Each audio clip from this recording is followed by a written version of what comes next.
Selama puluhan tahun kita hidup dalam satu cerita besar yang terdengar sangat masuk akal, sangat optimistis, dan terasa adil di permukaan, yaitu bahwa kesuksesan terutama ditentukan oleh mindset, disiplin pribadi, dan keberanian mengambil risiko. Narasi ini nyaman karena sederhana, mudah dijual, dan memberi ilusi bahwa dunia ini meritokratis, bahwa siapapun bisa naik kelas asal mau berusaha lebih keras. Namun, sains sosial, ekonomi perilaku, dan sejarah menunjukkan bahwa cerita ini tidak sepenuhnya salah, tetapi sangat tidak lengkap dan seringkali menyesatkan. Disinilah gagasan yang disampaikan oleh Profesor Jiang menjadi penting, karena ia tidak sedang menolak usaha individu, melainkan membongkar ilusi bahwa usaha selalu bermain di medan yang sama.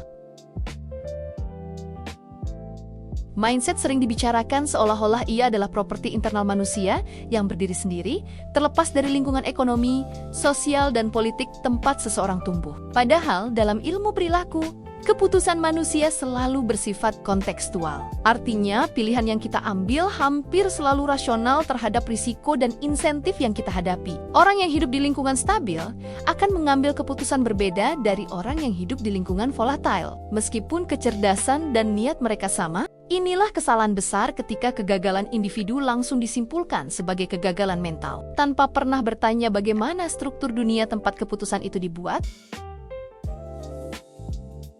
Dalam ekonomi perilaku, terdapat konsep risk aversion, yaitu kecenderungan manusia untuk menghindari kerugian yang terasa lebih menyakitkan dibanding keuntungan yang setara. Masalahnya, tingkat rasa sakit akibat kegagalan tidak pernah sama bagi semua orang.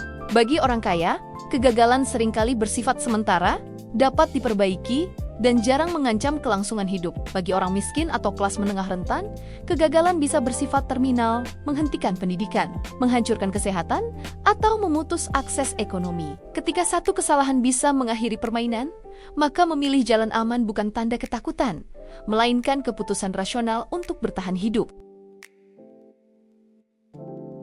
Ungkapan jatuh ke kasur empuk bukan metafora kosong, melainkan gambaran nyata tentang perbedaan struktur risiko antar kelas sosial. Kasur empuk berarti adanya tabungan, properti keluarga, jaringan sosial kuat, dan akses terhadap peluang kedua, ketiga, bahkan ke-10. Dalam kondisi seperti ini, keberanian gagal bukanlah kualitas moral, melainkan kemewahan struktural. Sebaliknya, ketika tidak ada kasur empuk, keberanian seringkali identik dengan bunuh diri ekonomi.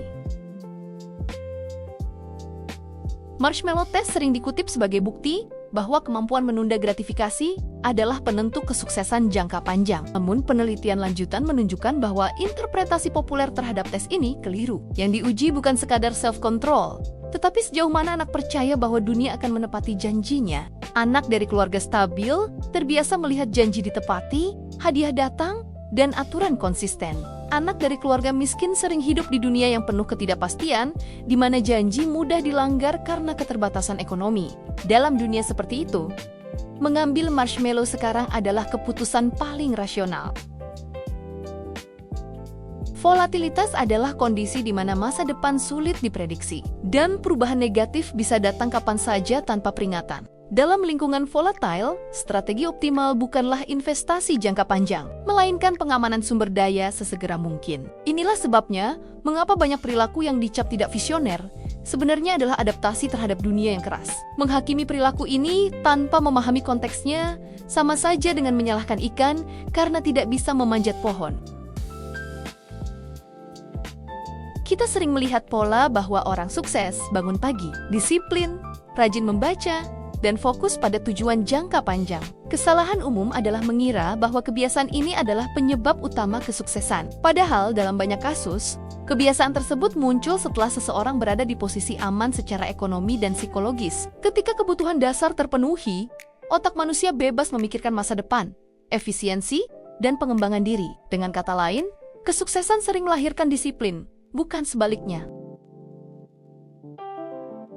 Ini adalah prinsip dasar sains yang sering dilupakan dalam diskusi populer tentang sukses. Fakta bahwa dua hal muncul bersamaan tidak berarti yang satu menyebabkan yang lain. Orang sukses bangun pagi bukan berarti bangun pagi membuat orang sukses. Seringkali keduanya adalah akibat dari faktor ketiga, yaitu posisi struktural yang sudah menguntungkan.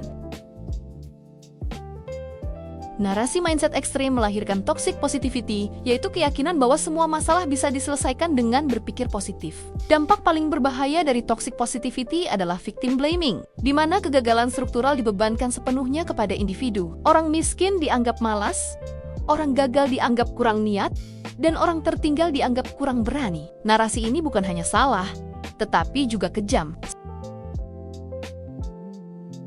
Tidak semua orang memulai hidup dari garis start yang sama. Ada yang lahir dengan modal ekonomi, sosial, dan budaya yang besar, ada yang memulai dari nol, bahkan dari minus. Dalam istilah game, setiap orang bermain di difficulty mode yang berbeda. Menilai hasil tanpa melihat difficulty mode adalah bentuk ketidakadilan intelektual. Struktur lebih kuat dari niat sejarah menunjukkan bahwa mobilitas sosial jarang terjadi secara masif tanpa perubahan struktural. Individu memang bisa naik kelas, tetapi secara statistik, mayoritas tetap terikat pada posisi awal mereka. Bukan karena mereka kurang berusaha, tetapi karena sistem dirancang untuk menjaga distribusi kekuasaan tetap stabil. Ketika terlalu banyak orang terdidik dan ambisius bersaing untuk kursi kekuasaan yang terbatas, ketegangan sosial meningkat. Dalam kondisi ini, konflik seringkali tidak dipicu oleh orang miskin, melainkan oleh elit yang tersingkir. Sejarah revolusi menunjukkan pola ini berulang kali. Sepanjang sejarah, mobilitas sosial besar biasanya terjadi melalui 3 jalur ekstrem. Pertama, migrasi atau merantau ke wilayah dengan peluang lebih besar. Kedua, menikah ke kelas sosial lebih tinggi. Ketiga, perubahan sistem melalui konflik besar atau revolusi. Bekerja keras dalam sistem yang sudah penuh, jarang menghasilkan lompatan kelas tanpa faktor keberuntungan.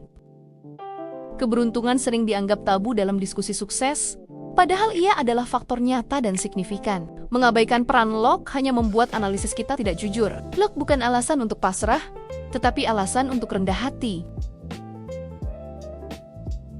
Pernyataan ini sering disalahpahami sebagai ajakan menyerah, padahal maksudnya adalah mengembalikan proporsi yang adil antara usaha pribadi dan kekuatan struktural. Usaha individu penting, tetapi ruang geraknya ditentukan oleh sistem. Pesan utama dari semua ini bukanlah pesimisme, melainkan realisme. Berhenti menyederhanakan hidup orang lain menjadi soal mindset. Berhenti menjual harapan palsu tanpa mengakui medan permainan yang timpang. Perjuangan individu tetap penting, tetapi perubahan nyata hanya terjadi ketika kita berani membicarakan dan mengubah struktur. Karena dunia tidak adil, bukan karena kurang motivasi, melainkan karena desainnya memang tidak netral.